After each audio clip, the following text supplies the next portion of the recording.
খাইস্টা জাহাঙ্গীরের মতো ধরো বিয়ে করলে কিন্তু তোমার ক্যারিয়ার নিয়ে সে একটু বেশি কনসাস হয়ে গেল, তোমাকে পড়াশোনা করতে দিল না, কিংবা বললো যে আগের থেকে একটু কম নাটক করো, সংসারে দেখাশোনা করো, তখন কি হবে? না, প্রথমত সে বিয়ে করবে যাকে, মানে যদি আমি আমার কথাই বলি, আমাকে বিয়ে করছে, তো সে জানে যে আমি আমার কাজ কি, আমি আমার ক্যারিয়ার কি, বা আমি যদি বিয়েও করি এটা নিশ্চয়ই আমার বলা থাকবে, বা এটা তো দুজনের মধ্যে তো একটা মিউচুয়াল আন্ডারস্ট্যান্ডিং থাকবে, আদারওয়াইজ তো বিয়ে পর্যন্ত যাবেই না। বাট বিয়ের পর যদি এরকম আসে যে কাজ করা বন্ধ করো, এটা করো সেটা করো, আমার মনে হয় না যে আমি এটা মানে বলার মতো স্কোপ দিব,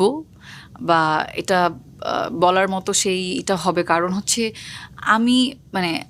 আমি তো সবসময় বলি যে আমি একটু ফ্যামিলি ওরিয়েন্টেড মানুষ, আমি নিজেও একটা বুঝি যে আমার অ্যাটলিস্ট একটা মানে সবাই যেহেতু একটা ক্যারিয়ারের একটা সময়ের পরে গিয়ে বিয়ে করে, সেটা ক্যারিয়ারের মানে 14 বছর 15 বছর পর গিয়ে বিয়ে করে,